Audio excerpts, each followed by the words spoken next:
فرمایا فی جنت عالیہ، یہ لوگ جن کے چہرے قیامت والے دن چمکتے ہوں گے اور انہوں نے جو بھی کام کیا اللہ کی رضا کے لیے کیا ہوگا، یہ جب جنت میں جائیں گے تو اللہ ان کو بلند جنت عطا فرمائے گا۔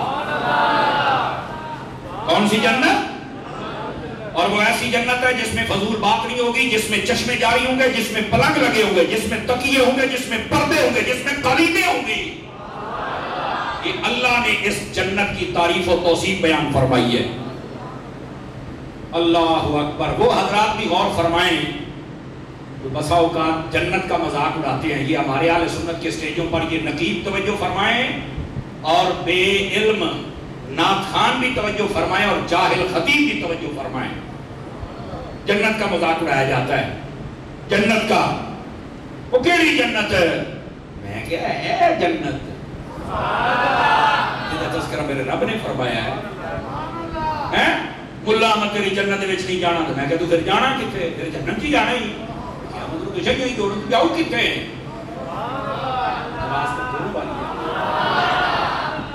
کچھ خدا کا خوف کرو یار، کچھ خدا کا خوف کرو۔ جنت کا مذاق اڑاتے ہو اور بسا اوقات تو اتنا دلیر کر دیتے ہیں، کہتے ہیں جہنم میں میں تو کیا میرا سایہ نہ جائے گا؟ میں کہا ادھر سے جنت کا مذاق ہے، ادھر جہنم جو تو نہیں جانا، وہ تو جاؤ کتے ہیں؟ نہیں توجہ فرما رہے آپ کہ تسی میں کہا بابا چالو بھائی تو یہ سکتے کیا کر رہے ہیں آپ؟ اس کو سن دے بھی پڑھو کیا کا کی پہ ہے؟ اور بسا اوقات وہ اتنا دلیر ہو جاتا ہے۔ یہ اہل سنت کے سٹیجوں کی میں بات کر رہا ہوں، بڑے بڑے ترے خاں مرے خاں پورے خاں بیٹھے ہوتے ہیں، اور وہ تو جاہل ہیں جن کو تم نے کرسی صدارت پہ بٹھایا ہے۔ چند بندے ہوتے ہیں جو عالم فاضل ہوتے ہیں اور وہ روکتے ہیں بندے دا پتر بن، اپنی اوقات ہی دیکھ گلے ہی دیکھ، ورنہ وہ تو خود خوشامد پسند لوگ بیٹھے ہوتے ہیں۔ ولی ابن ولی ہے تو آفتاب ولایت ہے تو فلانا ہے، حالانکہ پرلے درجے کا جاہل ہوتا ہے۔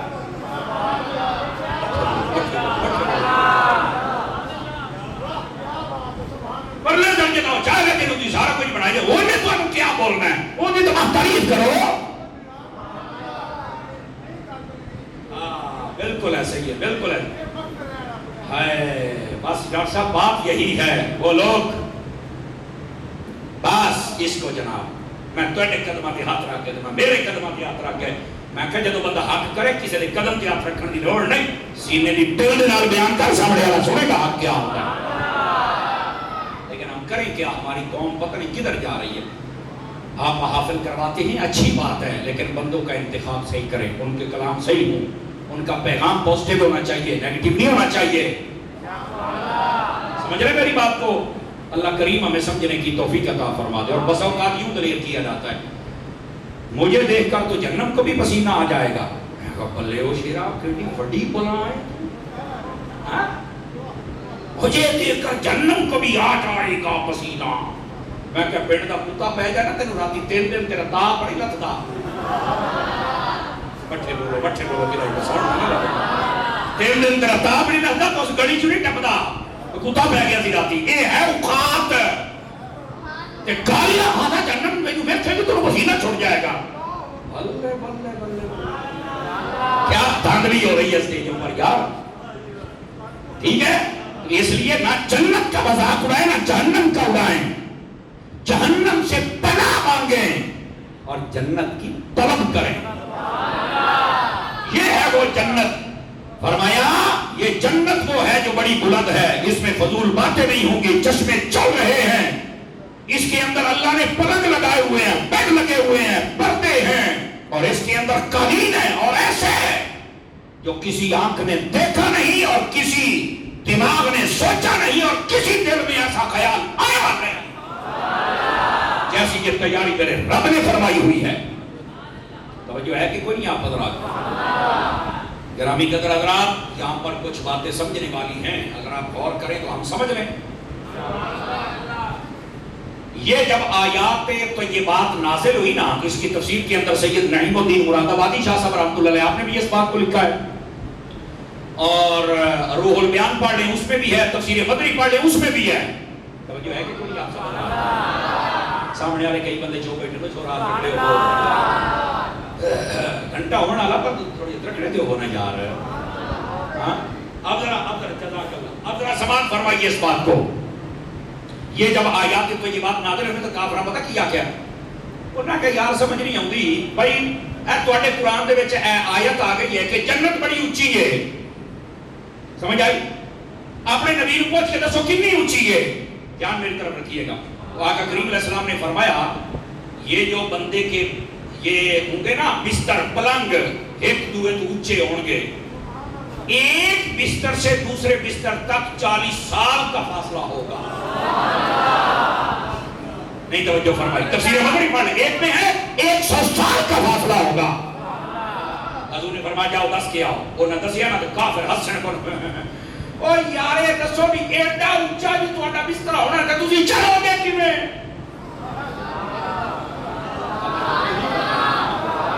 جنت بھی اونچی ہے تے جاؤ گے کیویں؟ تے جڑا وچ بستر لگا تو 40 سال اونچا ہے تے جاؤ گے کیویں؟ اب بات سمجھ آ گئی آپ سب کی حضرات کو. وہ صحابہ کرام پھر آ گئے. حضور وہ اعتراض ہو گیا ہے. فرمایا ان کا کام اعتراض کرنا ہے ہمارا کام جواب دینا. اور آپ سنیے جواب کیا ہے.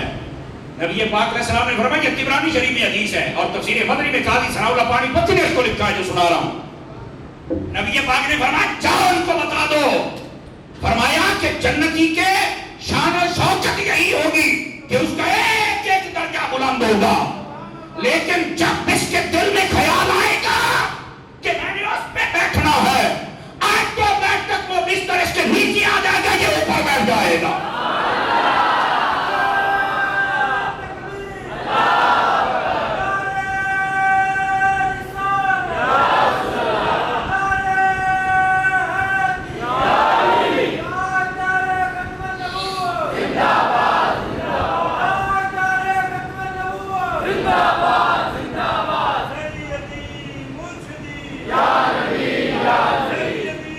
اللہ اکبر.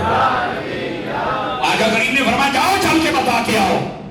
جب بھی جنتی چاہے گا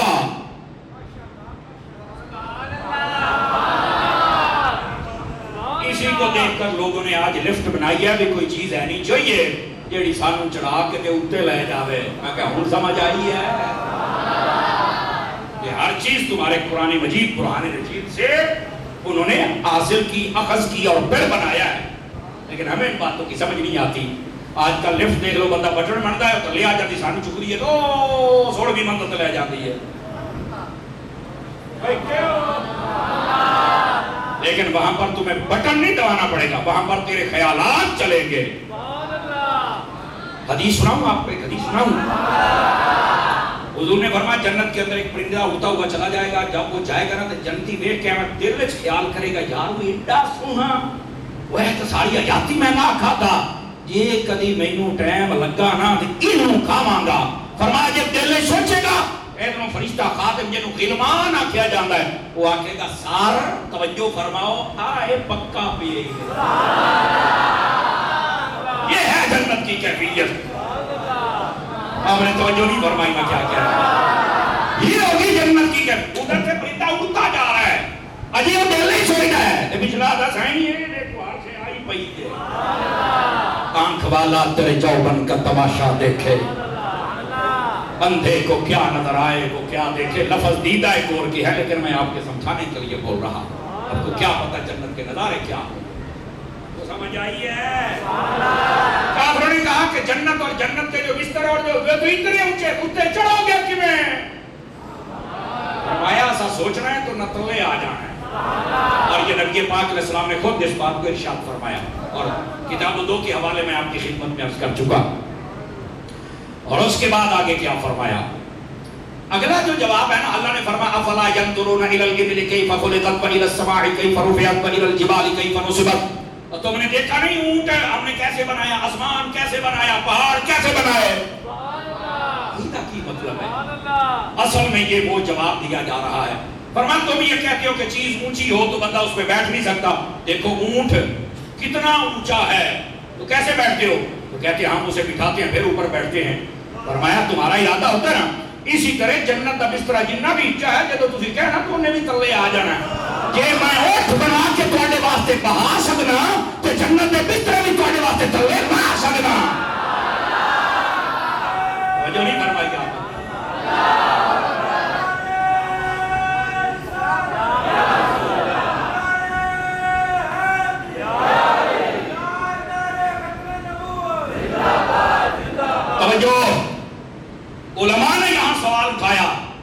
آپ تفسیر روح البیان پڑھ لیں، یہاں پر سوال اٹھایا گیا ہے، اللہ نے اونٹ کی مثال دی ہے، اونٹ کی، ہاتھی کی کیوں نہیں دی ہے؟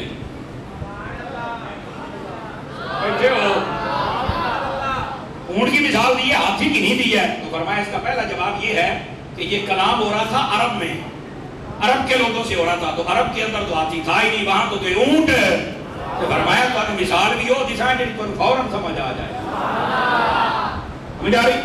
اور اونٹ کی مثال کیوں دی؟ اس لیے کہ یہ اونٹ، یہ صرف یہ نہیں کہ اللہ نے اس کو بڑا بنا دیا، نہیں، یہ اونٹ بہت بڑا ہے، ایک تو یہ، اور اس پر انسان کو قدرت دی ہے، انسان اس کو بٹھا سکتا ہے، اس پہ سامان لاد سکتا ہے، یہ ہمارے کام آ سکتا ہے، لیکن ہمارا چھوٹا بچہ بھی ہو نا، اونٹ چلانے والوں کے چھوٹے چھوٹے بچے ہوتے ہیں، وہ کو 50-60 فٹ ٹن کو چھوٹے نال چکی ودا ہوتا ہے، تو فرمایا یہ بھی تمہارے لیے فکر کی بات ہے، یہاں پر اونٹ کی مثال اس لیے دی ہے کہ یہ صرف اونٹ نہیں بڑا، بلکہ اس میں تمہاری عظمت بھی ہے کہ اللہ نے انسان کو اس پر قبضہ دے دیا ہے،